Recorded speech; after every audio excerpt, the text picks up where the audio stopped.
welcome to this ORF event. It's great to see so many people. I have to admit that a good chunk of the people on this side are not normal ORF members. There's a group of university students from Edinburgh University that are here for a week studying energy and stuff in Orkney, so it's great to see you along, and hopefully there'll be a lot of really good informative questions coming for Tom later, so that'll be excellent. Just a couple of housekeeping things.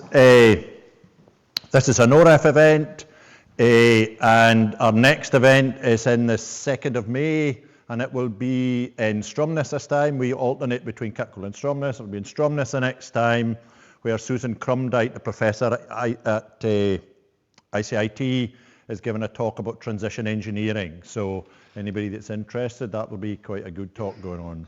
And you also have the option to go online, so we have a number of online. You can see Mike's got all the gizmos at the side here.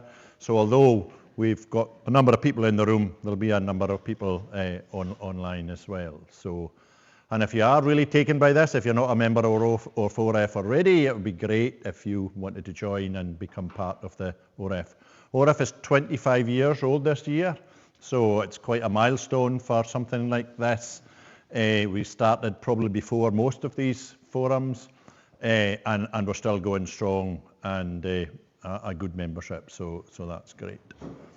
So tonight we're going to be talking about the fair share of energy, and we've got Tom Wills from Voar Energy, who has worked with us in Orkney and has been in Orkney for a while, but now has gone home to Shetland, which is unfortunate really, but it's his choice. We can't stop him really. But been involved in a lot of projects. He's going to tell you a bit about them. Some of them with us at Aquatera, and I'll give a couple of bits about later on.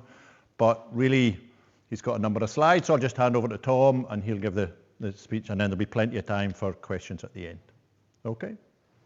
Thanks. Over to you, Tom. Thank you very much.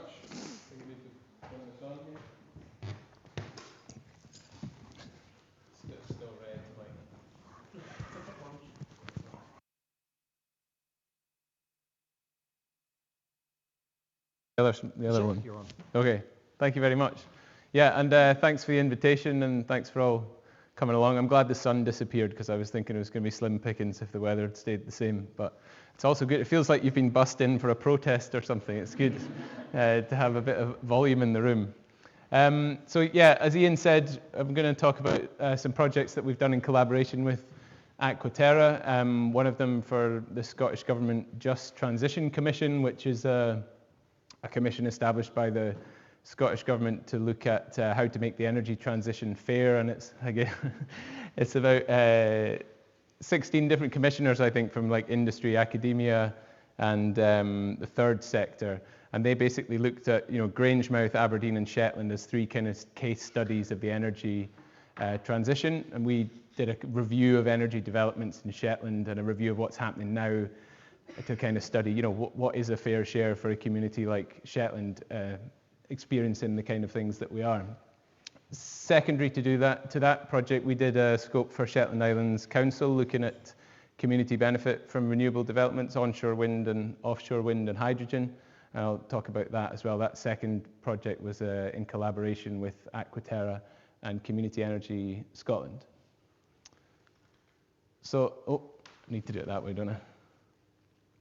So yeah, just a slightly provocative question at the start to frame this. Who benefits from the resources of a place? I think one of the things that I feel that is that there's a fair bit of community washing goes on. You've heard of greenwashing, where projects are pretending to be green when they're not. There's quite a lot of community washing going on at the moment, and some of the ways that manifests, for example, in Shetland is SSE winning an award at the Green Energy Awards for giving their second-hand tellies to Shetland care homes when they're making, millions, if not hundreds of millions a year. So, to my mind, there's a point here which is important, which is, how much money are these projects making, and how much of that is staying in the community? Because it is essentially a question of natural wealth and extraction of that from the place. So I think that is missing from a lot of the debate at the moment when you talk about socioeconomic impacts and supply chain benefits and jobs and housing. those are all good things and you can tailor them, but it does matter what portion of the value of the resources is staying in the place. And what are you using that value for in the place as well? Oh. So, oh, it's not collaborating, Mike. Try that way instead. Yeah. I don't think I need to dwell on who Voar is, but we are working for developers of these types of projects, for public bodies and for host communities across the kind of onshore, offshore, renewables and hydrogen sectors. I don't need to explain to you guys where Shetland is, but we have hosted some of the major energy projects in Europe. Sullomvo Oil Terminal was the biggest oil terminal in Europe at the time. Shetland Gas Plant was the largest construction project in the UK outside the Olympics at the time. And Viking Wind Farm, although it's not quite the biggest by installed capacity, it is set when it's not being curtailed to be the most productive onshore wind farm in the UK, and that's because of the quality and the strength of the wind resource in Shetland. And Shetland's economy was boosted by oil and gas. We got some nice leisure centres, care homes, arts facilities. There was a big benefit to Shetland from oil and gas, but it didn't fix inequality, it didn't fix the housing stock. We've still got some of the highest fuel poverty in the country, and we've now got reducing local government budgets, so the council spending about 20 to 30 million a year more than it takes in, and we'll come back to that if you keep that 20 to 30 million figure in your head. This is the Viking wind farm, so potentially the most productive wind farm in the UK. It's 103 turbines, 4.2 megawatt turbines across the central mainland of Shetland. It was originally conceived as a local authority-led project before the local authority's ownership stake passed to the Shetland Charitable Trust. And the Shetland Charitable Trust as a community organisation owned 45% of the project. Another 5% was owned by local business, and the remaining 50% was SSE. So this was, an excellent model for co-development of renewable projects, and it would have been, I believe, the largest community stake in an energy project ever, and it would have basically sorted, Shetland's finances for the next 20, 30 decades.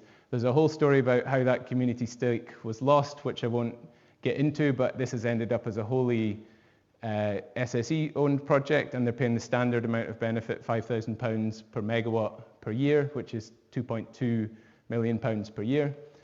Garth Wind Farm, by contrast, in the north of Shetland, there we go, that one there, is a 4.5 megawatt project. So the combined capacity of those 5 turbines is only slightly more than one Viking turbine. And on a good year, they're making as much or more for that community in the north of Shetland as Viking is, despite that project being 100th the size of Viking. And this has been really divisive for Shetland. When Viking was first proposed, I would have said, about a third of folk were probably for it, a third of folk might have been against it, and a third of folk weren't really bothered. Pretty much everyone is fairly pissed off with how this has turned out, because we've ended up hosting the most productive wind farm in the UK, and we're getting the standard level of community benefit, £5,000 per megawatt, which was established in 2010, but hasn't been index linked to inflation, so it's been getting eroded by inflation every year, so it's actually less now as a share of the installed capacity than it would have been back in 2010. And a wind turbine in Shetland makes you twice as much electricity as a wind turbine on the UK mainland, so as a share of project revenues, we're actually getting the worst deal in the country, despite hosting the biggest project.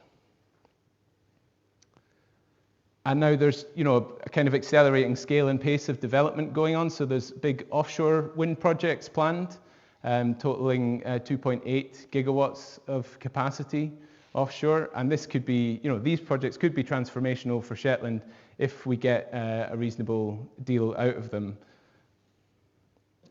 But when you look at all of the projects together, what you can see is, the Viking project there with these are not actually the footprints of the projects. These circles are proportional to the installed capacity. So the Viking project at 443 megawatts, that's built. You've then got Statkraft planning 3 more onshore wind farms, and again they'll be paying £5,000 per megawatt installed is the proposal, which is, that's actually less than Viking because it's index linked from first power, but as time goes on, that £5,000 per megawatt has just become less and less. And then there's the offshore projects, and I only made this graphic a few months ago, but just since then there's another project now popped up as well, Nishan Energy Park, which has been developed by a collection of local businesses in Shetland. It's not clear what the community ownership arrangements might be there. But when you add all of these together, you've basically got 3.8 gigawatts of onshore and offshore wind capacity, which is 70 times Shetland's electrical demand, and we still haven't fixed fuel poverty yet. So when you look at how the grid has evolved, Shetland, from the arrival of electricity up until very recently was an islanded grid. So you can see the 33 kV distribution network there. The smaller 11 kV lines are not shown on the left. We got our first connection to the UK mainland in 2024. I say we, it's Viking that's connected to the UK mainland at the moment and exporting power down that HVDC link. The Shetland distribution grid is currently still operating separately from that, and they're building a grid supply point to link the two together. We were told for 10, 15 years that once the interconnector came, then that would facilitate more projects happening in Shetland. But what's actually turned out is that the way that the distribution and the transmission systems interact mean that it's not possible to get a grid connection at the moment if you're a community organisation, because the large projects have grabbed it all. I can see some people starting to look a bit depressed. There is some positive recommendations towards this, but I think it's important to frame it and understand what's going on.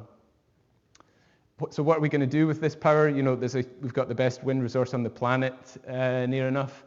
There's some big proposals for making hydrogen and derivative fuels, both at Sullomvo Oil Terminal, at Skatsta next to Sullomvo Oil Terminal, and recently it came out yesterday or today even that Statkraft have been successful in getting HAR2 funding. That's the subsidy for hydrogen production. So yeah, an accelerating scale and pace of development. And when you plot all of these things on a graph, including in the green here, if Enquest, the operators of Sullomvo Oil Terminal, are talking about making 1 million tons of hydrogen, Viking as the kind of yellow base layer here is the first, that's online in 2024. Statkraft is the kind of additional bit of yellow onshore projects coming there. You've then got the offshore projects coming, and even that will not be enough to make you 1 million tons of hydrogen. So, potentially this is just the start of a fairly vast growth here. And that wind farm that I mentioned in North Yell that makes the same for North Yell as Viking makes for Shetland is not even a pixel on this graph. So I guess one of the things that we see when we're working on this stuff here and in Chile and elsewhere is, like, across the world, if we want to get off fossil fuels and onto renewables, we need this sort of thing all over the place. And the business models that were acceptable to people when there was a kind of small to moderate scale of development are not necessarily going to be acceptable, at least in democratic societies, for what's coming. As the scale and pace of development increases, the case and the argument for communities to get a fair share, I think, is going to be stronger, and it's going to be a hotter and hotter political topic, as we're already seeing all over the place, like local opposition holding up projects. So yeah, we reviewed all that for the Just Transition Commission, and we talk a lot about this scale of social value that's possible from projects. We're not going to manage to own every project as a community. Where ownership is not possible, then community benefit payments are a valid way to share some of that resource value with the community. And I think it's important to frame community benefit payments as an additional benefit, as opposed to compensation, which is zero sum. The idea of compensation is that, say a fishing community or a household or an industry, they are caused to have a loss from a project, and that is compensated. That's zero sum. but it's important to frame benefits as, in my view, a share of the value of the resources of the place. And there's a scale of possibility within benefit payments, but there's also, there's useful, meaningful things you can do at the lower end of the spectrum of social value around socioeconomic impacts, whether that's building legacy housing, building housing that lasts for decades rather than building temporary housing for the duration of the project, or co-investing in infrastructure, that sort of thing. So we looked at these examples that I've talked about in Shetland, Viking and Garth, and three of the recommendations, the primary ones we pulled out here for the Just Transition Commission were mandatory guidance on community benefit payments and linking those to project revenues. And when you link community benefit payments to project revenues, you ensure that if the project's doing well, the community does as well as the project. What the community receives is proportional to that. And also if the developer's having a bad year, they don't have to pay quite so much as they would do otherwise. But within that, I think it's important to communities not to be exposed to the same degree of volatility necessary. So where you can combine, as you do often with land rental payments, some kind of minimum level of income for the community, and then a varying revenue share above is, optimal. And I think if Mark Hull had been here tonight from Community Energy Scotland, I think he would be banging the drum about trying to strengthen the capacity of communities and local authorities to actually participate in and develop their own projects. There was a kind of golden age of community energy, and it's harder now than ever for communities and local authorities to do that. And Orkney is we're currently doing another piece of work comparing the local authorities across the Highlands and Islands region, and Orkney is the only one that has a local authority developed wind farm. So you should congratulate yourselves for that one, because no one else has managed to do that. And then there's this question of grid. So, making it possible for communities to supply themselves with power in the first place, getting grid access, and also ability to sell that power into the grid to generate revenue. So that was quite a quick overview of a fairly substantial piece of work that we did for the Just Transition Commission. Looking specifically at Shetland and the kind of history of energy.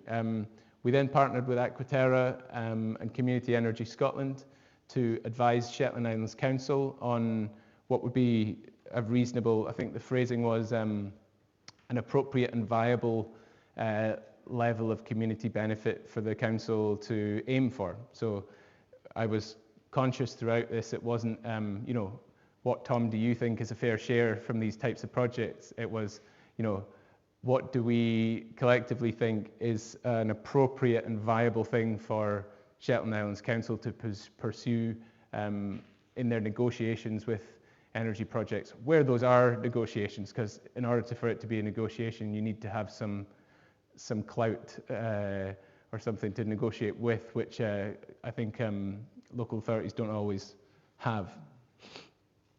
So we looked at the UK and Scottish policy landscape, and very briefly, there's two major developments there around ownership and community wealth building. One is GB Energy, which is explicitly saying that they want to put local authorities and communities at the heart of the new energy economy.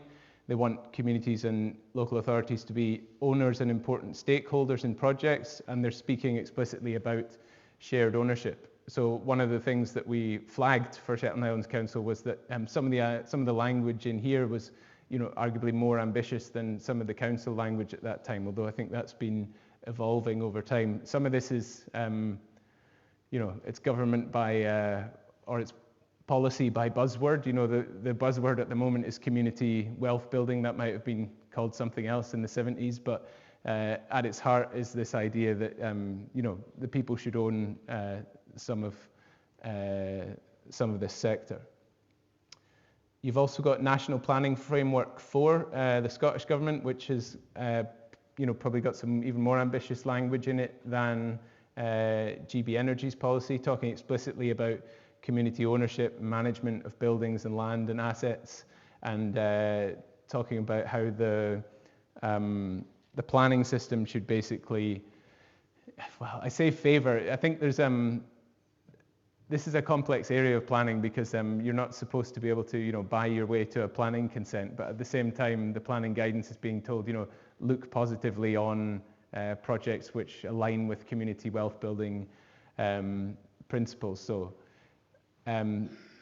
since this has come out, some of the local authorities have taken different approaches. Highland Council came out with a social value charter, which, as well as arguing for £12,500 per megawatt instead of 5,000, also had, I think it was about 10 different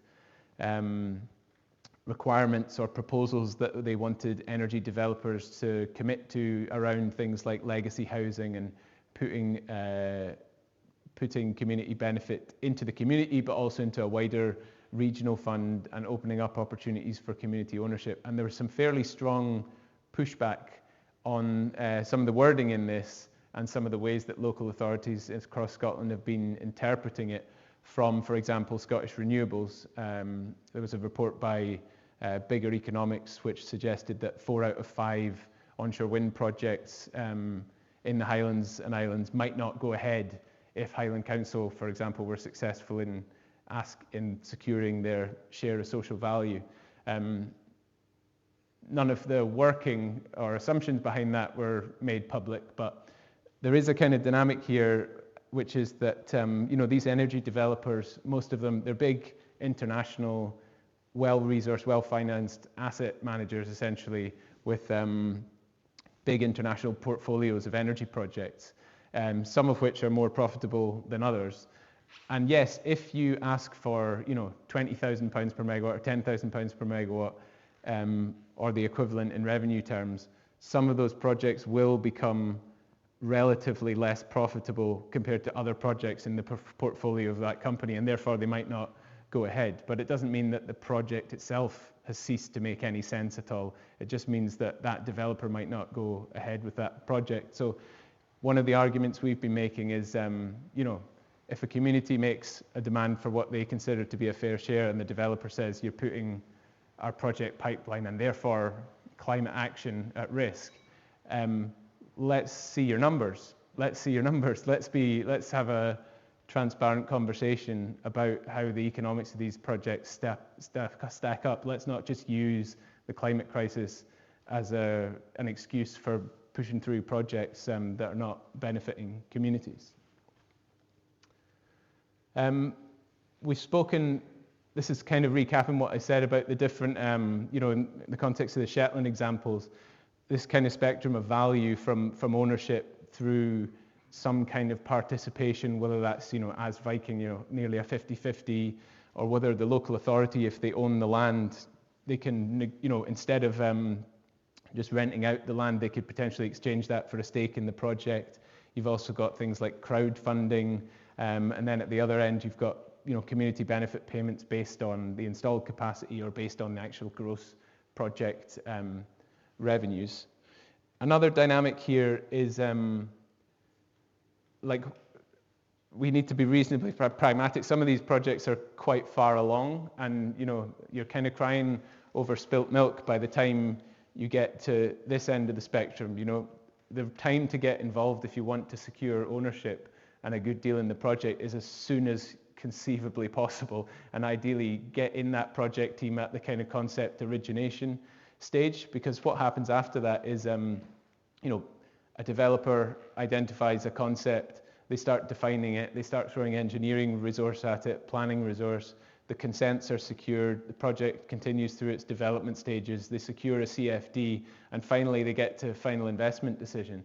And what we're seeing is that quite often the shared ownership options are being offered here once all the risk has been knocked out of the project, and that may be a lower risk for the community to get involved at that stage, and not every community may want to accept, to get involved with any kind of risk, but every single project in Scotland that has been transformational for a community through community ownership, like North Yell Development Council, like Shappensea, Rousey, Tyree, Lewis, all of them have decided to get in there at the concept stage. They haven't sat and waited to be offered some flavour of the half a dozen shared ownership options that developers are offering quite late in the day. So, the argument here is if your community does have an appetite for ownership and direct participation, and not every community will, you need to get in there early.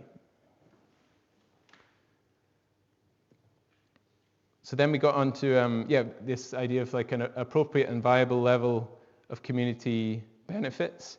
I'm not going to dwell in detail on this one. The key point here is just we need to be careful that things that the developer needs anyway are not framed as benefits, because if you need to upgrade a road to get your project built, or you need some housing to house the workers, there's a certain amount of stuff here that is that's just what you need to build your project. And let's not allow that to be framed as benefits or to influence the discussion on community benefit payments if it's just something that the developer needs to do anyway. I spoke previously about this idea of a guaranteed minimum income and revenue percentage. So this was one of our recommendations for the council, was that where possible they should aim for some guaranteed minimum income level. So the standard thing, as we discussed, was £5,000 per megawatt, but having a revenue percentage, which when the revenue percentage is larger than your base layer, then you get paid. And that de-risks additional value share for the developer, because they don't have to pay it if it's less than the base layer. But it means that if the project starts doing spectacularly well, for example, if they've delayed their CFD, or they don't have a CFD and their energy prices have gone wild, it means that community can actually share in those revenues as well. And there's existing precedents for this. This is typically the kind of arrangement that a landowner will have if hosting a wind farm on their land. And personally, I think that the community has a right to a broadly proportionate stake to the individual that happens to own the land, and for the mechanism for that value share to be similar. We talked about inflation before, so the £5,000 per megawatt was, as I said, established in 2010. And if it had been index linked to account for inflation, in 2024 that would be £7,300 per megawatt, and actually now it would be £7,500 per megawatt. So Voar Energy in Wales, which is a significantly less attractive wind resource than either here or Shetland, they're voluntarily paying £7,500 per megawatt. But the developers that I'm aware of in this part of the world are basically saying £5,000 per megawatt onshore, and get that if you're lucky offshore. Like Ian's going to speak about an offshore precedent there. And what's actually happened here is that it was £5,000 per megawatt from First Power, and that is index linked, but you've lost out on this in the past. I'm talking about how attractive Shetland and Orkney are for. Orkney's not been pulled out on this graph, I'm sorry about that. But it's not that different from Shetland. Here you've got basically all the different transmission zone areas across the UK, or most of them. Because it is true to say that building an onshore wind project in Shetland or Orkney is more expensive than building one on the mainland. You've got higher logistics cost, your capex is going to be higher. When you have a failure, it's going to cost you more to mobilize the team, and they're going to take longer to get there, and your device is going to be down for longer. So there are a number of ways that that benefit of the wind resource is eroded. But the analysis that we were able to do for this project basically shows that although there is some erosion of that quality wind resource through additional grid costs, additional capex and logistics costs, it's not sufficient to make these projects less attractive. The fact is the turbines are still making twice as much power in Shetland as on the UK mainland. So, as I said, we actually see the lowest community benefit as a proportion of project net income for any area in the UK. We looked at different existing benchmarks, and one of the other things that I would say before we come on to what our final recommendations were for this project is, our scope for this council thing was not to start with a blank piece of paper, it was to review the council's existing policies. and they had an existing established policy in their energy development principles to aim for 2.5% of revenue or £5,000 per megawatt from energy projects. And when you look at the Shetland wind resource, what you find out is that 2.5% of revenue is roughly equivalent to £8,000 per megawatt, and £5,000 per megawatt is equivalent to £5,000 per megawatt. So when you give the developer two options, you can tell which one they're going to go for. So our first recommendation here was, keep that 2.5% that you've already put in your guidance, keep that, stick to that if you can. And we pointed out as well that it's actually fairly close when you look at the economics of different sites to what Butte Energy in Wales are voluntarily paying and to what the Irish model is, which is around €2 per megawatt hour. The reason, by the way, that we recommended that we go for a share of gross project revenue is that a large part of the income from these projects, up to half of it sometimes in this part of the world, is actually from curtailment income. So if you as a community are receiving community benefit payments per megawatt hour, but not per the rest of their income, then you're missing out on that additional income source. And a challenge to that is, why are you going for gross project revenue? Why not for project profits? And the answer why it makes more sense to go for gross project revenue rather than project profits is that, the way that these companies, we have a lawyer in the room, the way that some of these companies are structured with different business units means that it's actually quite straightforward to move costs and profits between different parts of the businesses. Gross project revenue is, it's generally, if they've got a CFD, it's in the public domain and you know what it is. And the argument here is that community benefit is, it's just another project cost that needs to be considered. CFD, sorry. So CFD is the contract for difference. It's a UK subsidy mechanism which basically guarantees, a developer a floor price but also a ceiling. So if the market price is higher than your CFD value, once you're locked into that CFD, then that additional value, you don't get it as a developer. It goes to the government. But conversely, if the market price is below that CFD level, then the government will top you up to that level. So it's a subsidy mechanism, basically, which is a bit more nuanced than just like a feed-in tariff where you're getting a flat fee per unit produced. So we looked at the Highland Council Social Value Charter as well, and we weren't able to go into a huge amount of detail on like other areas of Scotland, but as an initial pass, I would say that 4 out of 5 energy projects not going ahead is probably quite a bold claim. There would definitely be some projects that would, be rendered sufficiently less profitable, though they might remain profitable, for the developer to not go ahead with them. But this is quite a bold ask by Highland Council. You could argue it's a proportionate ask given the scale and pace of development and the impacts of these projects. But there's no doubting that it is, a reasonably bold ask, particularly in the kind of current climate. And then 5% of revenue. Talking of bold, ambitious asks coming from surprising places. This was actually a Scottish Lib Dem proposal that onshore wind projects should pay 5% of gross project revenue. And that is incidentally, or possibly not incidentally, broadly equivalent to what projects are typically paying to individual landowners. So it comes back to this point, this idea of the community getting a broadly proportionate share to the individual landowners that happen to own the ground that these projects are being built on. So the bars here, the black dots are just telling you what equivalent per megawatt payment level we're at.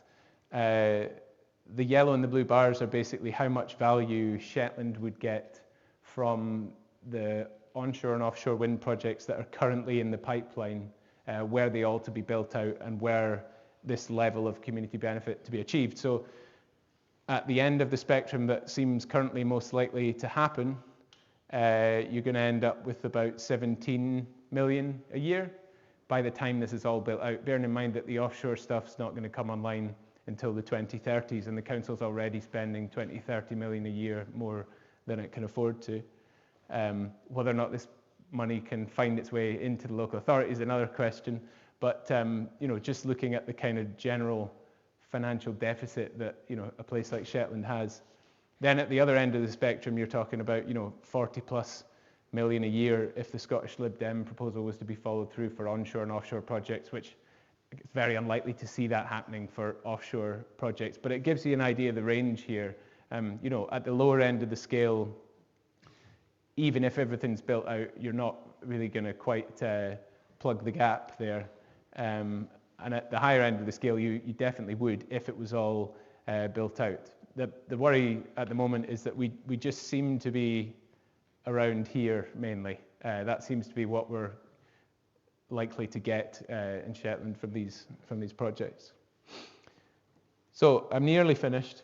These were our recommendations by sector. So for floating offshore wind, hydrogen, power to X, so that's projects taking electricity from renewables and making hydrogen or a derivative fuel, X being the insert hydrogen derived fuel here thing. So, and then CCS, carbon capture and storage. We basically said, the council, you have an existing policy of 2.5%. We would say, stand behind that. That's a reasonable thing to aim for. In onshore wind, because of the quality of the wind resource and the fact that other costs, only partially offset that, but also because of the scale of what Shetland already hosts, this was an interesting project to work on because some of it is technical and some of it, or techno-economic, and some of it is political, and that's a balance that we were, constantly discussing and trying to strike. Is to what extent is this a technocratic question of how much money they're going to make, what's happened there, and what's a fair share, what can the project stomach, and to what extent is it actually a political question of how much is too much development, and what levers does a community like Shetland have to restrain that, or at least to put conditions and say if you're going to do X gigawatts in this place, then these are our conditions. But there's a lot of complexity and nuance here, hence all these words that I'm not going to read, which we can come back to if there's any questions that lead us to it. So a recommendation was to go for these levels of revenue share and combine those where possible with a guaranteed minimum income payment, which is only paid when the revenue share falls below that income. It's not that we're stacking the income payment and the revenue share on top of each other. It's that we're aiming for a revenue share, and when the value of that drops to a certain level, then the guaranteed minimum payment comes in. So for onshore wind, we suggested that it should be £5,000 per megawatt index linked to the present day from the 2010 baseline. And for offshore wind, floating offshore wind particularly, we said £5,000 per megawatt per year. There's an existing precedent for that, which Ian is going to talk about. And these are the bigger projects, they're further away. Even if you manage to get that, given the size of the project, that's going to be significant returns. So again, we're trying to be, you can probably sense I'm a bit more on the radical flank personally, but for this scope of work, we've been asked a specific question by a specific organisation, and we're trying to arrive at a fairly pragmatic line. Interestingly, on hydrogen, our analysis here was that should be based on a minimum production threshold rather than installed megawatt value. And part of the reason that is to prevent too much production risk being carried by the recipient of the community benefit payments, but it's also to do with the fact that this is, in the hydrogen sector, these are still quite small projects, most of them, and there's like a complex kind of array of different subsidies being stacked on top of each other. So you really need to get into the nuance of the specific project rather than just going for a flat rate, was our suggestion on that one. Ian, do you want to speak to those two ones? And then I've got two more at the end. Oh. I'll just be very quiet, maybe. I'll just keep mine on. Oh. So this is just kind of, it follows on a little bit from what Tom's saying, and it's just a bit of work that we are doing now in the Western Isles. So this is the Sponavara project is owned by a company, Northland.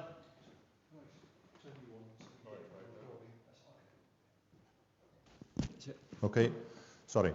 So yeah, this is the Sponamara project, which is an offshore wind project. So the offshore wind project is where that wee inset is. It talks about Ward 7, and it's a 900 megawatt offshore project, but it's quite close offshore. It's only 5 kilometers offshore, so there will be quite a big visual impact from that project. So what the owners of this project have offered to the community is £5,000 a megawatt. And that's probably the first of the ScotWind or the INTOG projects that's actually come out and offered a amount per megawatt. And they've gone for that onshore, but they've gone for it only for that 2 wards on the west side, mostly because they are the people that will have the visual impact for the project. So we as Aquatera are doing a bit of consultation with the community about how that would be spent, because at the moment it won't come online till about 2029 or 2030, just depending on how they get on with it and if they get their planning permissions and all that sort of in place. So we've been carrying out over the last few months some intensive engagement with these. I'm going again next week to sort of finalise some of that stuff, and then also talk to them about how they might manage that process internally, which Tom will maybe come on to. So in the project we did in Shetland, we also looked at some of the governance of it. So when some of this money's coming up, who should manage it and how does that manage? So it's all very well, yeah, you've got this money, but how do you manage that process? And when these are big chunks of money going into communities or going into an organisation, how should it be managed? So what the approach said, like I said, it's £5,000 a megawatt, but for that area on the west side, what they're calling the Strand 1, that's £4.5 million per year for 35 years for a population of 4,500 people, which is that 2 wards, and it's very specifically for that 2 wards. So we're doing that independent evaluation, and it is equivalent to the 5,000. They're also looking at providing more, what they're calling in their terms, Strand 2, which is a wider benefit of some sort that will go to the wider area of Lewis.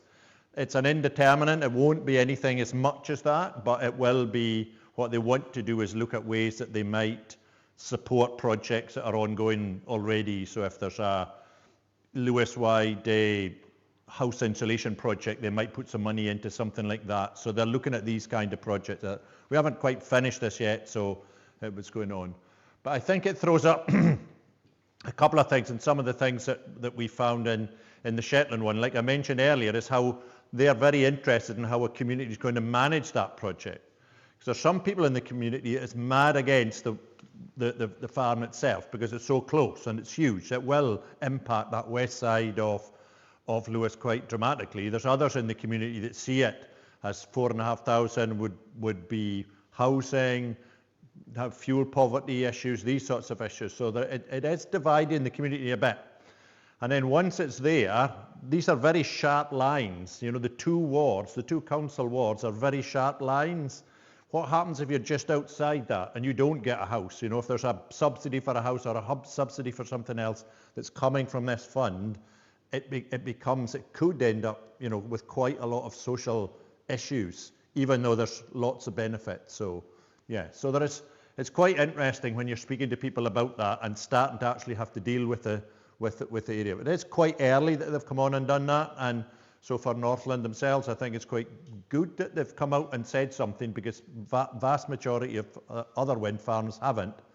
And there's a number of offshore wind farms in England that have given no community benefit. So, you know, so we are dealing here with a difference. Okay, they're maybe not as productive as Tom's saying because they're in the south of England and close to London and other places, and it's got its own issues. But, you know, if they're given no community benefit whatsoever, that's a very poor situation. Anyway, Tom, I think it's back to you for the next bit. Great. Yeah, so we've talked a lot about, how much money can or should you be getting, but there is the question of, the who, the who, the why, and the how. So whose money is it? Why have you got it? What are you going to, and how are you going to use it to achieve the things that you want to achieve? And I think collectively between Aquatera, Community Energy Scotland and Voar, we felt that it was important to, where possible, aim for some level of democratic accountability around those funds, because essentially, the funds should belong to the people of the place. And if it's not going to be a clique of worthies managing the funds, then there should be some way for the people of the place, to have a say over how that money is used. And some form of democracy tends to be the way to achieve that sort of thing.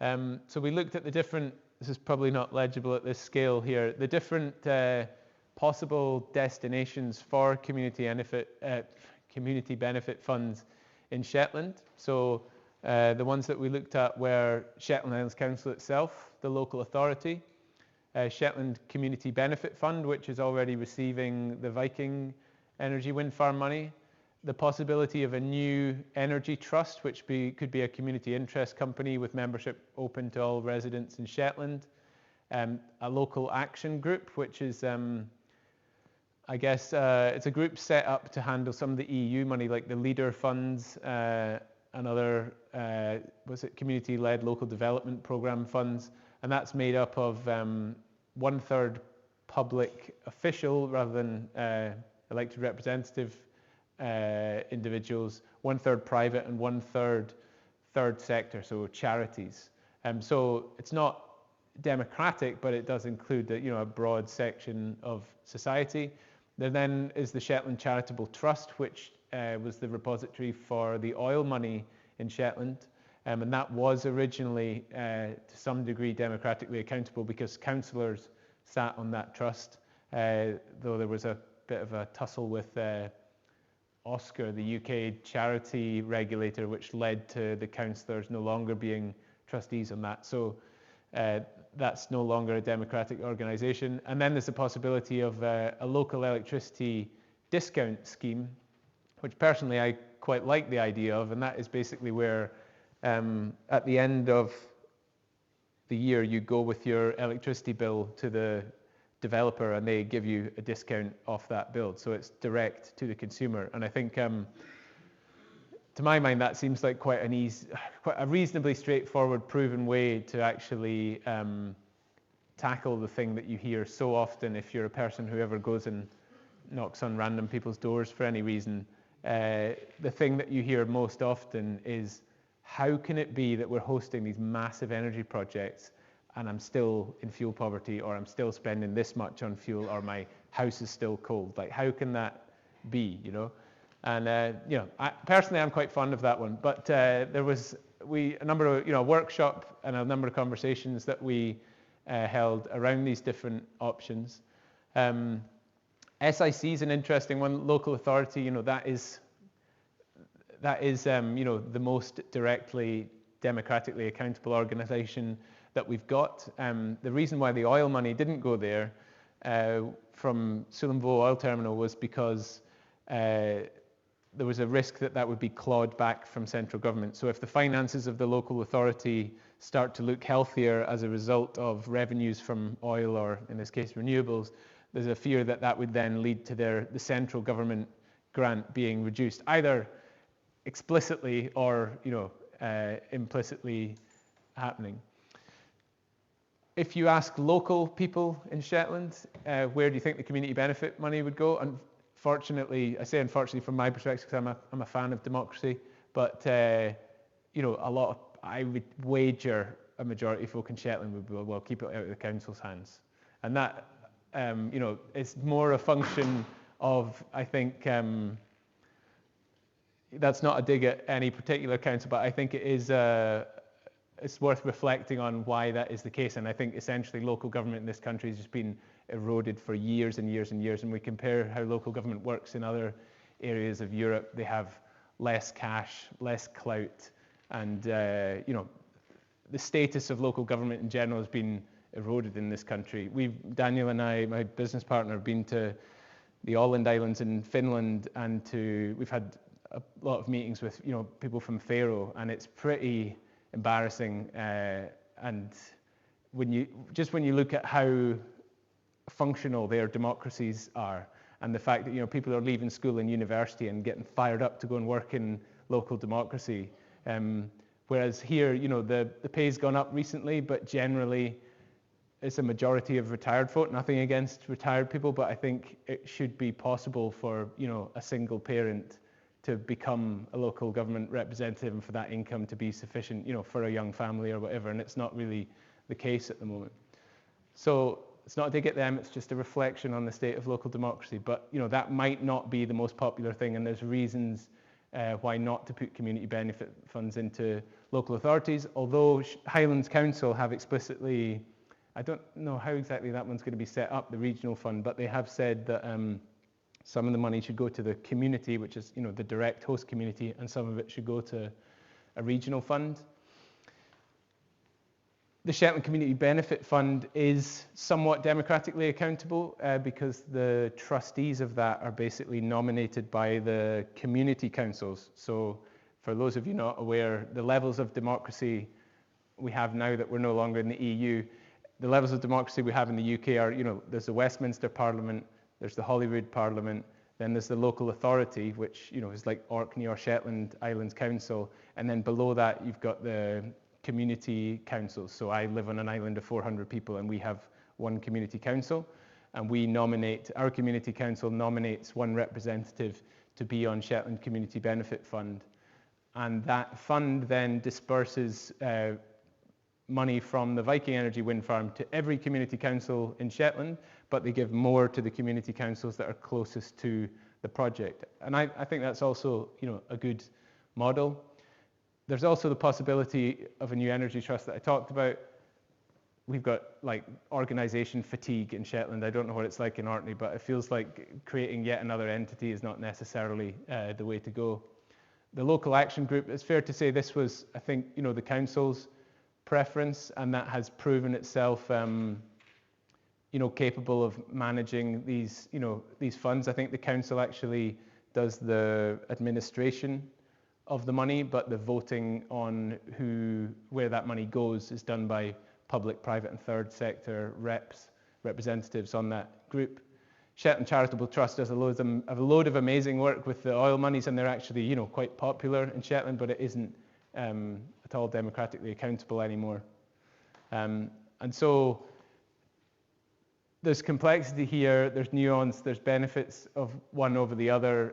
The consensus view in the workshop that we held was that a local action group was probably the best model for the big funds that are coming down the line. That's the consensus view. There's also the possibility that, as Highland Council have done, you combine some of these. So you say, for example, as Highland did, £5,000 goes to the community organisation. That might be the development trust or a collaboration of them. And then the £7,500 or whatever it is goes into a regional fund. So this is a conversation that needs to be had. But I think for community benefit payments to be really impactful, they need to be, to some extent, redistributive, or they need to be at least, helping those most in need first, whether it's those in most fuel poverty or poverty in general. So as you can see, there was a reasonably involved piece of work with some, recommendations, but a lot of caveats and acknowledgements of the complexity here. There aren't really easy answers, and it's all very well to say, you should be aiming for this thing, but the practicalities are often, what leverage have you got with the developers? But I think one thing that we're really keen to do, Aquatera, Community Energy Scotland and Voar, is to keep having the conversation and to do more work in this space. And I'll just close by coming back to this question of who benefits from the resources of the place, because I think that is the question. And if you think that question is a hot topic now, wait until the next 100 megawatts or 1 gigawatt, 2 gigawatt, 3 gigawatts is built. This is just the start of a conversation. And And finally, I don't have a book, but I will just do one quick plug for a new organisation that we've set up. Voar, the company that I'm a director of, the majority of our work is engineering and technical based. This was a kind of foray into the policy space. What we've done is set up a community interest company, which is now doing its first piece of work, which is that comparison of 6 Highland and Island local authority areas. And the purpose of this is basically to research UK and international best practice examples of community ownership, participation, and benefit from big energy projects, to work with communities, project developers, and government agencies to develop initiatives that deliver a fair share of value for all parties, and to publish information and provide advice that supports communities and the public to develop their understanding of the energy sector. So this is a new organisation doing its first scope now. But if you're interested in it, we have a holding website there, and that's my email. The idea here is that we want to bring on, researchers, PhDs, and postdocs. So I'm looking at this half of the room. If this is a topic that interests you now or in the future, then drop us a line. Thank you very much.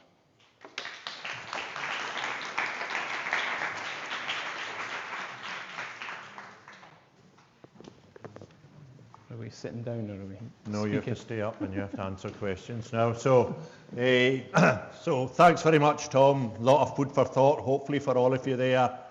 Quite interesting on that last slide that Tom had up with the different types of where it might go on the governance side. Just from our side, the work we're doing at Northland, we exactly get the same thing, that they don't, whatever you do, don't give this money to the council. That's basically what they're saying, or one or two maybe exceptions. Well, particularly the councillors we spoke to, they thought it was a better idea. But yeah, but in that, they don't have as many organisations as Shetland does, just because of the background of Shetland. They've got a number of organisations and where it's gone. So they are leaning towards a new organisation to manage that. That's the way that they are thinking to take it. So for each place, it might be slightly different for what we're doing. Anyway, this has come pretty timely, really, going back to the Orkney situation, for those of you that are involved in Orkney, because at the moment, Orkney is writing a strategy, so the council is writing a strategy on how we're going to deal with this community benefit or deal with offshore wind. So I think it's timely to be starting to think about this and how we take it back to the councillors and saying what we think they should be asking for in our own community, using some of the examples that Tom's showing, Highland Council and probably the Western Isles as well. All of that needs to come into the mix. For the benefit of the Edinburgh guys, in Orkney, the council is actually funding 3 wind farms of their own, so they are putting the money up to fund 3 wind farms. Whether they all get final permission, they've said that 1 will go, but there's 3 wind farms, onshore wind farms across the UK, across the Orkney, that they will build, and then all of that money will go into the council. There is a community benefit element to it, I think, that goes to the local community councillor. I can't remember quite the numbers for that, but so that's a slight difference that Orkney's gone for compared to some of the other ones. So, done really well to get that as far as they have done, because no one else has managed it. So no, well, hopefully it'll come off, but we'll see. Yeah. Anyway, me and Tom have been talking all evening. It's time for you guys to talk, ask questions, give us your opinions. If you can put up your hand, because you need to, the people online then can hear, and you'll get a microphone. So we'll start over there.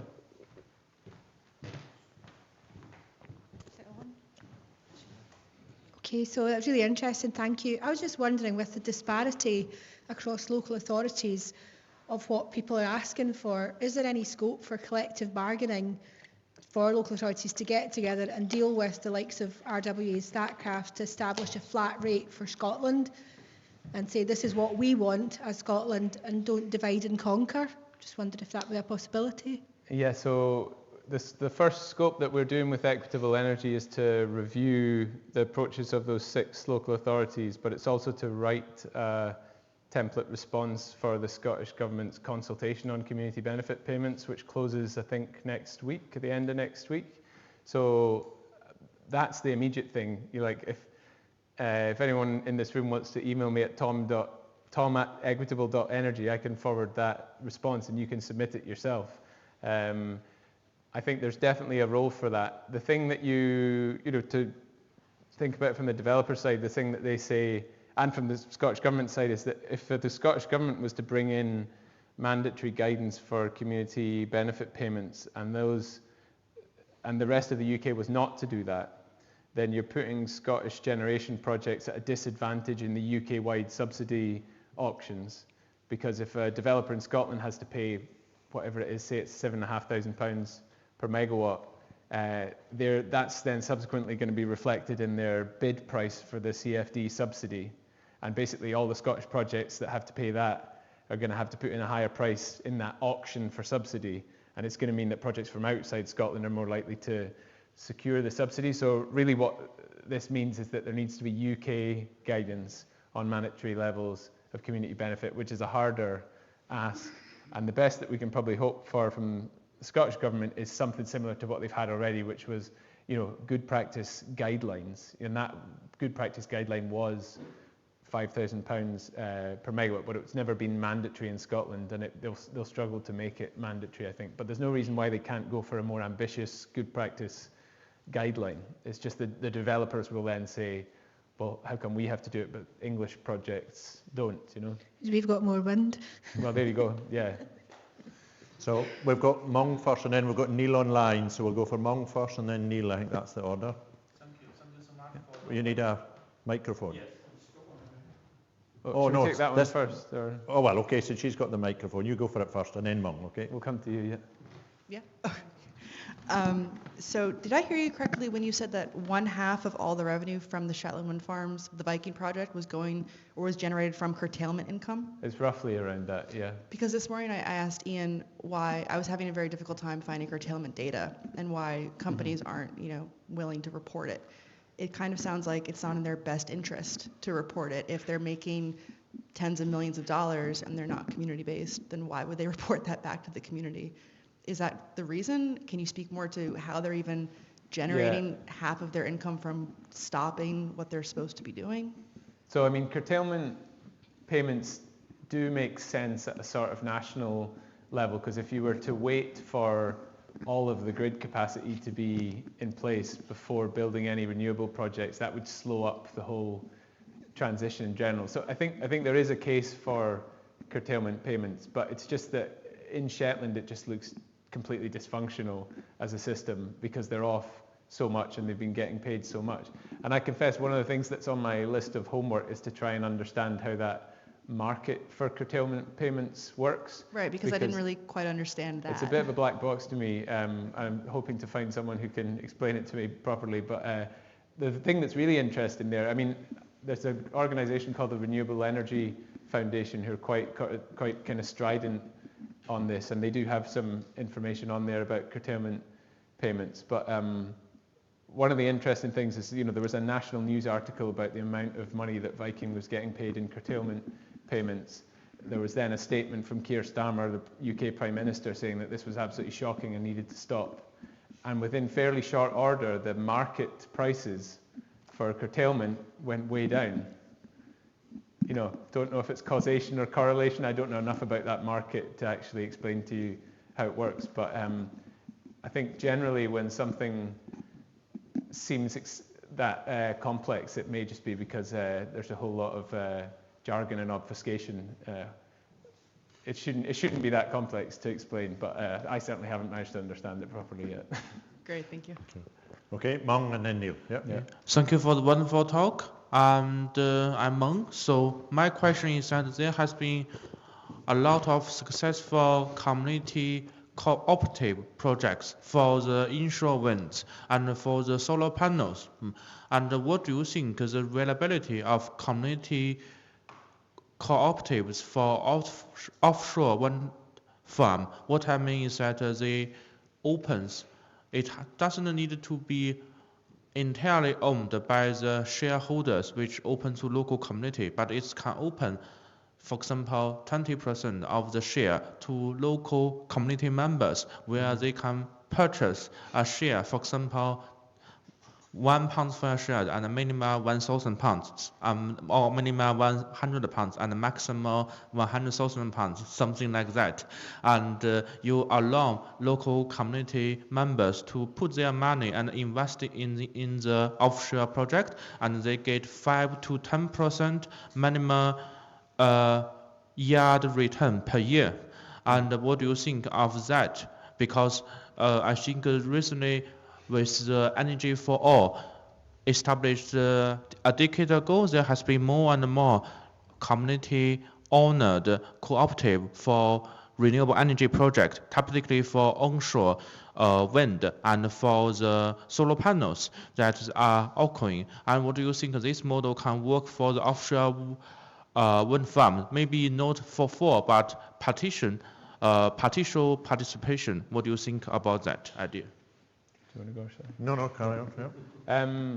I would love to see some community and public ownership or cooperative ownership. I mentioned a trip to the Shetland Islands, and there the retail and possibly the distribution of energy is cooperatively owned. So certainly the retail. So it's just a cooperative of the power users that own the power company that sells you the power.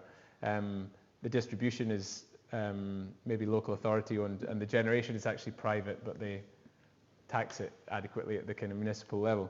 But I think the cooperative idea is really interesting. I think there are some examples, I can't remember if it's Holland or Denmark, where like a local authority has managed to, or a municipality as you would say over there, has managed to get a stake in offshore wind. But I think it comes back to this point about capacity building, and the communities and municipalities in some of these places in the Nordics and other parts of Europe have had decades of capacity building and building confidence and building teams of folk who know how to do this types of thing, and they're reasonably well tooled up to attempt something of that magnitude. Whereas I think in this country a lot of that has been going backwards and getting eroded. So it feels like quite a high bar to clear when you can't, the community that I'm from would like, our development company would like to do a 0.5 megawatt solar project, but we're being told that there's no grid access. We'd have to organise it with a bunch of volunteers who, turn up every other Tuesday to have a meeting. So you don't have the capacity, you don't have the funds, you can't get the grid access. That alone is quite difficult. So what you're talking about getting a cooperative or a community stake in a massive offshore wind project, I'm all for it, but I see it as like quite a challenging thing to aim for. That doesn't mean we shouldn't go for it, and we shouldn't be making it easier to do. So yeah. I think, like you said, things need to be built step by step, and we need more skills, and we need more, basically more support for the community ownership. And currently, this whole thing is only be trilled for around 10 years, and more potential is granted. And thank you for your wonderful answer. Right, Neil, you've been waiting patiently. Crack on.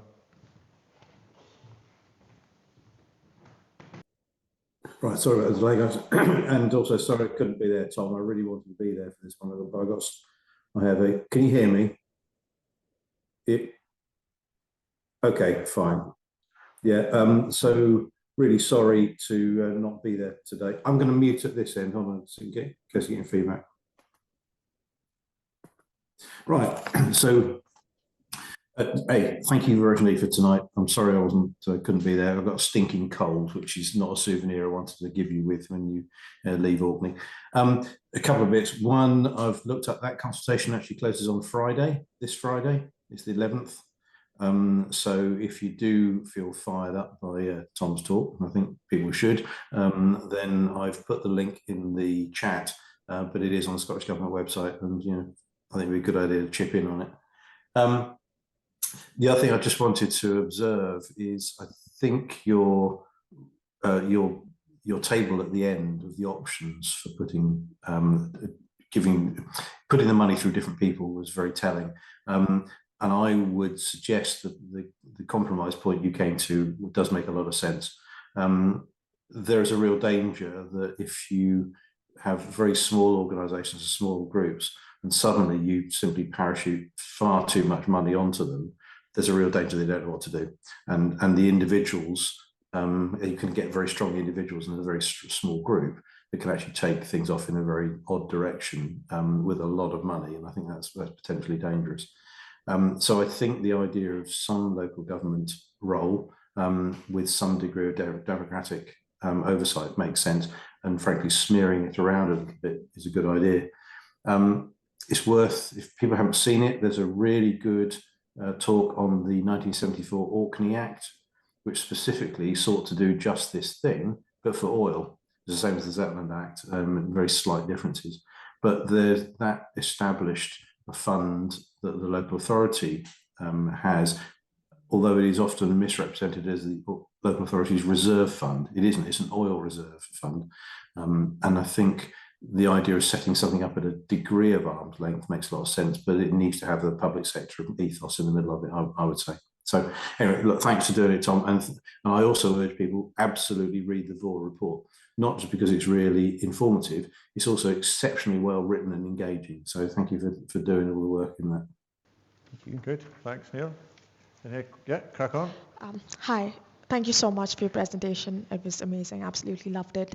My question is, what do you think is the challenge that exists in using the community benefit fund to directly help subsidize the electricity bills of the people living in the community?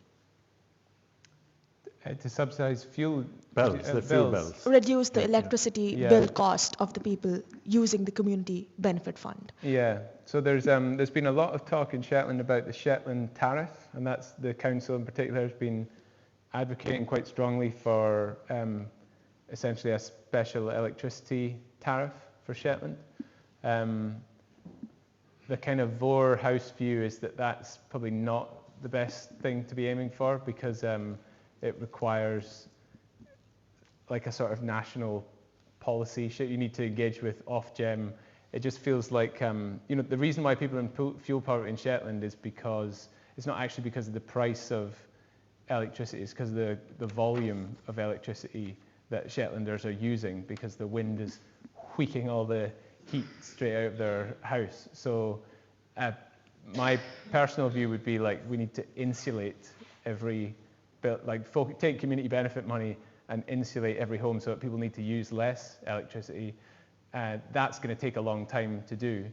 In the short term, I would have thought that a local electricity discount scheme where people can get discounts off their bills from the developer of the project, that seems to me like a much more straightforward and impactful thing to do than to try to change how the electricity market is. Can I just try and get a Shetland tariff? Although there's a load of different ways a Shetland tariff could work, but to me it's indicative that, I haven't yet had it clearly explained to me how exactly that Shetland tariff is going to work. There's a load of different ways it could work, but it seems to me that that drum has been getting banged for quite a long time and we haven't got any further with it. So. Yeah, I think just a wee bit of context from the Western Isles, because this is talked a lot, and when we speak to the community, why don't you just take the 4.5 million and just give it to all the households in the area, so much a year to the households. But what they feel about that is that, some households don't need it, whereas some households need more. So it doesn't affect the fuel poverty for some people, because there'll be some people that have, that aren't in fuel poverty, but they're still going to get the same amount. So then you start getting into means testing people, decide who is and who isn't, and that just adds complexity to the whole thing. So I think there is a lot of nuance to that. So it's a nice and easy thing to say and a nice thing. I do like personally the idea of a tariff, but as we discussed today with you guys, the issue is that the UK system doesn't really allow for local tariffs.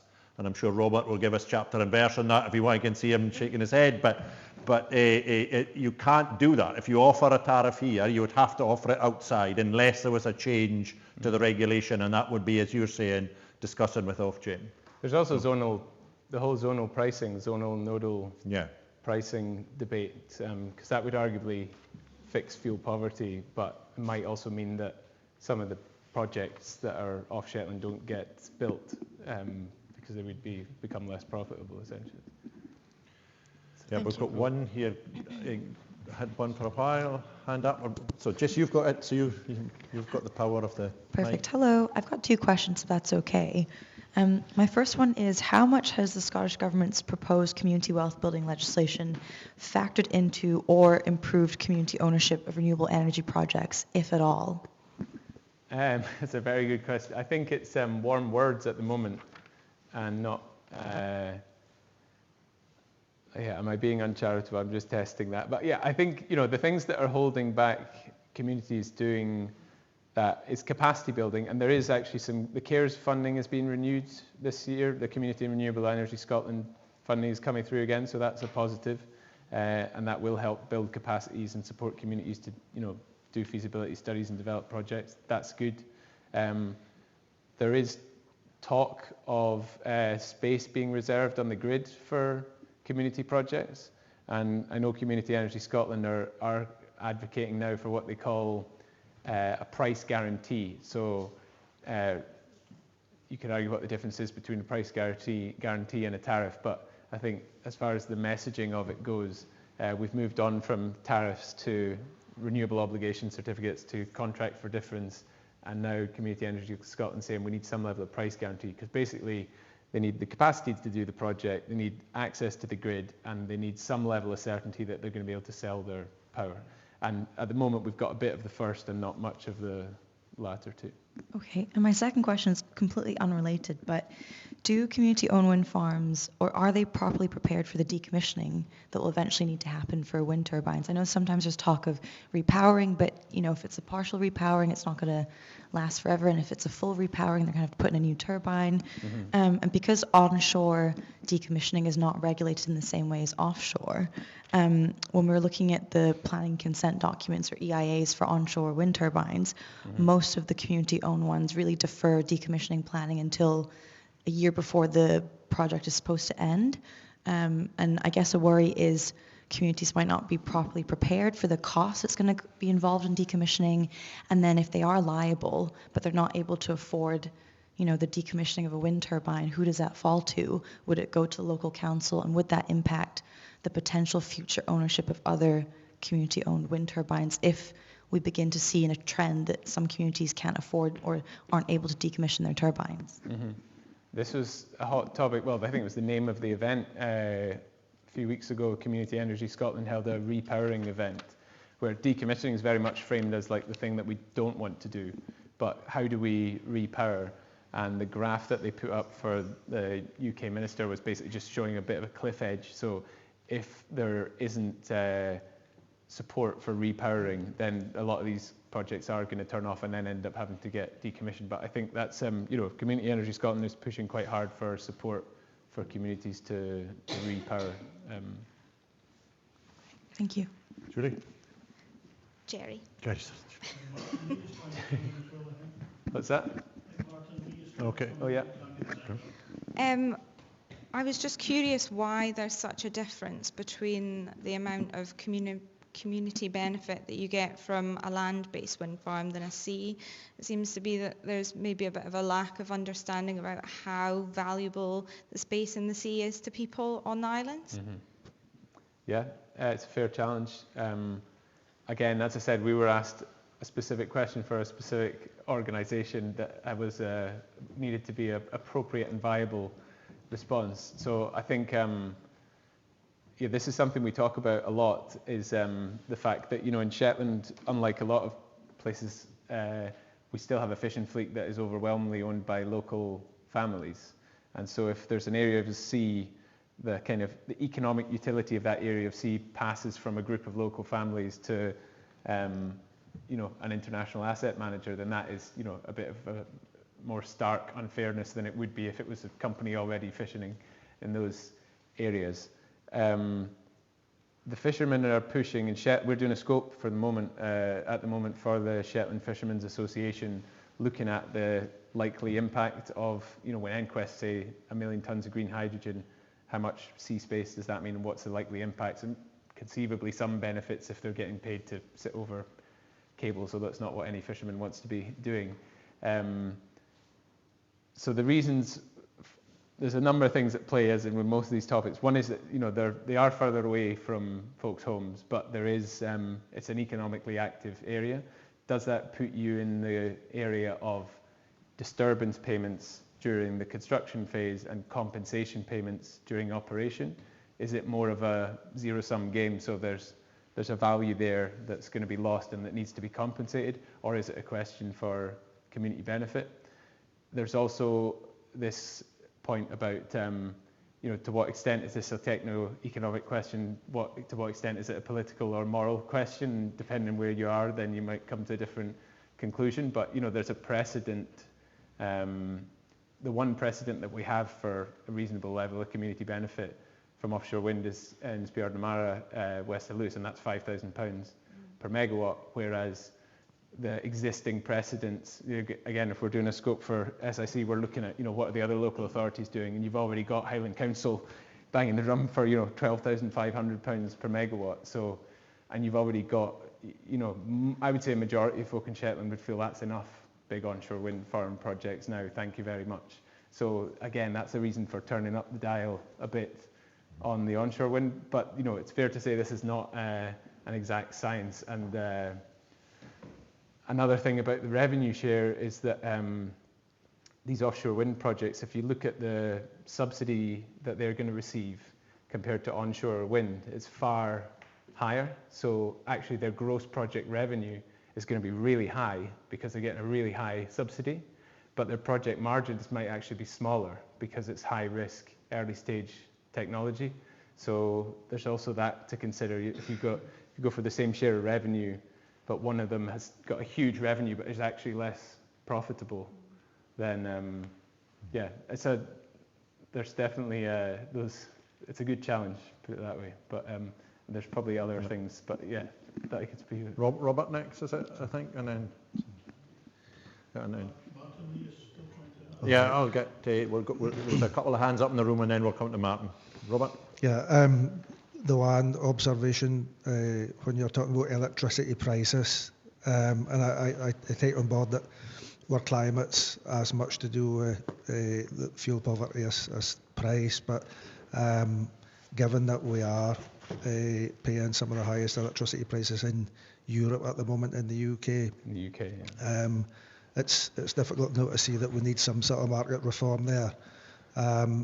But that was just a comment following on for that. But in your chat with local authorities, do you have any sort of vision that they have a better feel for tackling fuel poverty at local authority level? You know, if they were given the funding, you know, for the Scottish Government control at the moment. Gary Robinson in the past talked about just devolving fuel poverty strategy and funding to the islands, Orkney, Shetland, Western Isles. If we're going to see this level of community benefit, is there an argument that we can do it better in-house? Yeah, I think, you know, there definitely is. And I think it's a fair point about UK. Like, we do pay the highest electricity prices in Europe, and that's because of the link to the gas price, which is particularly perverse when you live in Shetland and there's no mains gas. On the other point, yeah, I think basically I look at Faroes, look at the Åland Islands, which archipelago that ever got more control over its affairs ended up wanting less control, you know, or thought that somebody else was doing it better for. I think the only thing that Faroe gets from Denmark, other than, you know, still a small subsidy, is judges, because they can't supply their own judges because they'll know too many people. But basically, I'm in favour of, like, yeah, as much local control as possible. And I think what you see at the moment, or what we've heard, is local authorities, or at least one local authority, having a kind of reluctance to send community benefit monies directly to fuel poverty, while that's a reserved issue to Westminster, because it's, you know, they should be fixing it. Okay, well, Chris. Yeah, hi, my name's Andy. One of the graphs you showed the amount of community benefit in different wind farms or generation areas. Different transmission zones. Yeah, going north to south, basically. Yes. And it looks like the amount of benefit further north, where there's more generated, is less than the unit amounts further south. Is that implying that the energy companies are trying to give a fixed amount and they're trying to calculate how much is going to be generated? You're making me wonder if I've got my best graph in there now. But basically, I might have misunderstood.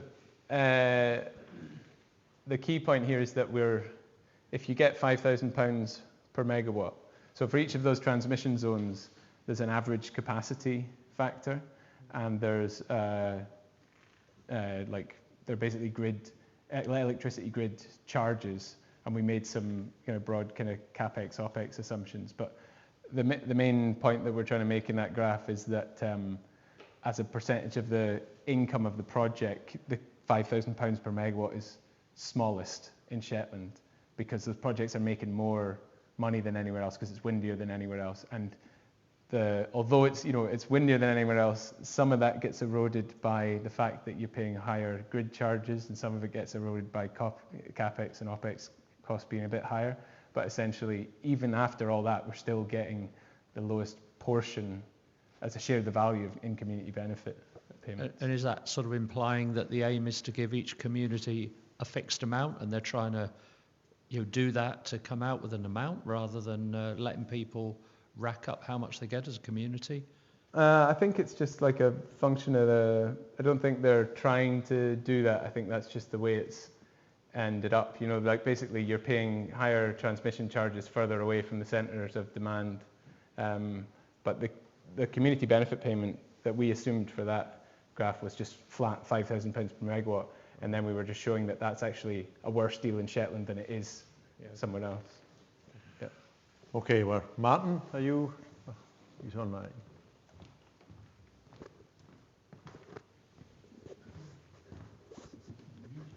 All right. It sounds like you're muted, Martin, if you can hear us, but.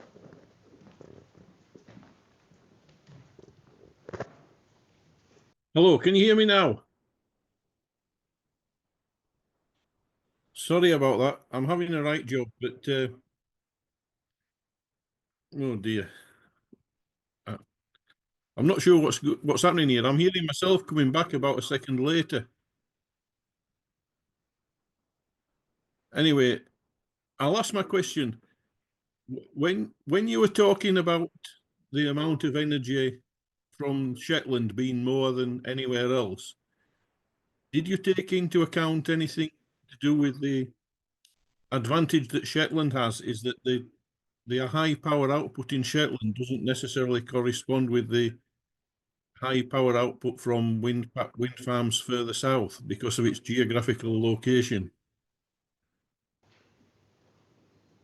Can you say that question in a different way? He's talking about... Right. When it's windy in Shetland and you're making a lot of power, the price in the south of England might be relatively high because the wind farms in the south of England are shut down because it's calm. Therefore, the value is much higher in Shetland. If you go to the other side, when Shetland is quiet, when it's calm in Shetland and you're not making much, the price of electricity might be quite low in the south of England because it's quite windy there where most of the offshore wind farms are.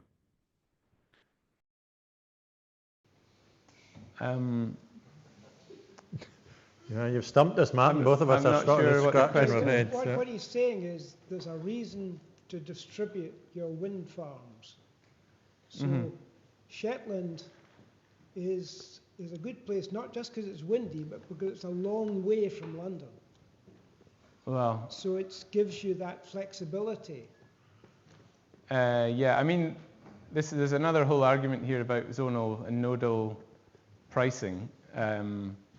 But it's true, what we're basically in the process of doing is changing our entire electricity network from one where we generate lots of power close to centres of demand, big coal, gas, nuclear stations reasonably close to folks' houses, and we're basically flipping that inside out and trying to generate power on the periphery and ship it into the centre. And you're right, there is some benefit to Shetland's location in, the broad, this is an argument for the European supergrid as well, right? If you can connect up the whole of Europe, then when it's not windy, we can take Norwegian hydro and Iceland geothermal. Yeah, there's certainly benefits to having distributed generation and greater interconnectivity, but you need to also set up the market so that, so that it functions, I guess, in a more logical and rational way than it currently is. But there's a big debate going on at the moment as to whether or not, there's different interests at stake in that debate as well. So that's a live one. Sorry, the question really is, have you actually calculated what that value is to Shetland? That's nice and simple. Right, we've got another question in the room here. Martin, thanks for that, Martin. Okay, this is from David Craig. I'm noticing the thing behind you saying that our mission is to promote all forms of renewable energy. So I'm thinking this idea of a reduced rate for electricity and fuel poverty in Shetland, partly because, as you said, there's no gas in Shetland and there's no gas in Orkney, no mains gas. And that's been the case for about 50 years, hasn't it? So what's required now is for the UK to change the price, the relative price of a gas and electricity. And it should be that, say, electricity is about half the price of gas, and that will stop people destroying the planet. So that's an objective, isn't it? That would be very attractive. So how about saying Shetland and Orkney and the Western Isles, who do not have gas and have been denied gas, cheap gas and cheap energy for warming their houses, which is why they're in fuel poverty and have been for the last 50 years. How about now, hey guys, we can be the people leading the charge. Here we can charge for electricity so it's half the price of mains gas in the UK, as it should be in the rest of the UK. We'll just go first. We'll show you the way, and we'll set the price in these areas at half the price of gas, which would be about an eighth of the current price. Mm. Well, Robert, is that in response to that question? Yeah, go on. Which is...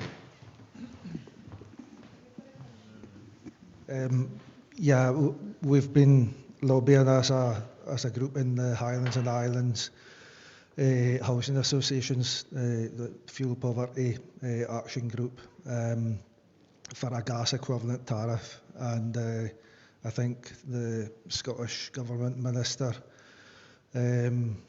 for Energy wrote to her opposite number in the UK Government, putting that case forward. And we've had no movement so far.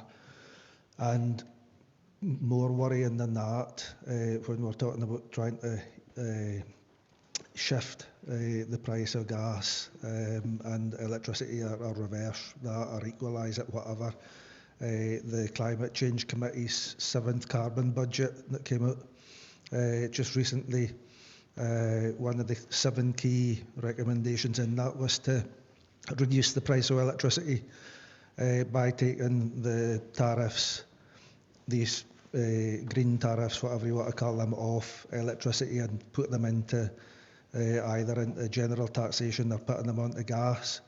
And I think it was on the World at One that day, Ian Murray, the Labour Secretary of State for Scotland, was asked if that was time to do that, and he just point blank refused to do it. And I think the presenter said it would be the first time that UK government had refused to implement the recommendations of the Climate Change Committee report in full. So there's no appetite at the moment to equalise that price, which would help with decarbonisation and, as you say, help with fuel poverty in off-gas areas. So we're kind of stuck. If there was only, if only there was a way to remove ourselves UK energy regulation and have it in Scotland. I don't know. That's maybe next May. That's a mad idea. Sorry, what I'm saying is, use this subsidy, but don't call it a community. Sorry, don't call it a community benefit. Say we're going to take that money off the Viking wind farm, and we're going to give it to the people in Shetland. But we're not going to say this is sort of crumbs off the rich man's table. We're going to say that this is your right because you are not burning gas. You deserve this, and the problem lies south, where everybody's still burning gas, and they should be following you. So you don't say we're going to wait for the UK to change the tariff rules. What you say is we are going to take the money, give it to people in Shetland. You know, perhaps they'll turn up at the office with their electricity bill, and you just give them the sort of 7/8 of the value. They just get it back. You don't wait for anybody to say this has to happen by changing the law. How is that different from a local electricity discount scheme? You don't have to wait for the UK government to change the law. You don't have to for them either. So you can just, the developer can just. That's fine. That's fine. That's what I'm saying. Exactly. Do that, but justify it by this philosophical argument that this isn't a gift. This is your reward for not burning gas. I totally agree with you on the moral case, and I'm a big fan of local electricity discount schemes. But the person that ends up paying for that at the moment would be the developer. Yes, I agree. Yes. So the moral. But it's the same amount of money. Yeah. No, I mean that's what I put it a personally different think way. we should be. That wasn't the consensus view from the project, but that's what I. And by doing so, not only do you strengthen, I hope your case in Shetland, but you'll help the UK and the world, because you'll do what it says on the poster behind you. You'll promote renewable energy in the world. Okay, folks, I think one more question and then we'll round it up, if that's okay, folks. Yeah. Hopefully this will be a quick one. Thanks, Tom, for the presentation. I'm curious, you had the layout of the onshore farms at 5% and the floating offshore wind at 2.5, and then the hydrogen and CCS having to be a lot more project-based. Of course, that's I guess because they're very small scale and still trying to scale up at this point. Do you see a point at which, because I think UK government are plunging a lot of money into towards CCS over the next few years, do you see a point at which that might, rather than being project by project, be actually a bit more standardized, and whether guidelines can maybe get in front of that rather than having to play catch up? Yeah, it's a really interesting question. As I said, we've just been formulating a response to the Scottish Government consultation on community benefits, and there's a part of that where it says, which of these types of energy projects do you think should pay community benefit? And you go down through the list and there's like 10 types of projects, and I'm like, I think I'm reasonably progressive on this. I'm like ticking them, and then I get, I've ticked 10 of them. I'm like, this doesn't feel like this is going to happen. But what is the rationale for it not happening in a specific sector? And then I guess the other part of your question is like, what's appropriate and viable in each sector? And I think there has to be flexibility there. The hydrogen and potentially CCS example, again, these are projects that potentially have quite high revenues but quite low margins, especially in the early days. So there does need to be some kind of flexibility there. And I think the kind of fallback position is fairly political, but it's, if a project is making use of the natural capital of a place, whether that's land, sea or air, then there's probably an argument for some of that value to stay in the place. But what does that mean in each different sector is probably keep you guys busy for the next 20 years anyway. So for sure, thank you. Yeah. Okay, everybody, thank you very much. Maybe we can just put our hands together and thank Tom again for that presentation. And thank you all for turning up, and hopefully see a number of you at the next ORF event in Stromness. So, thank you.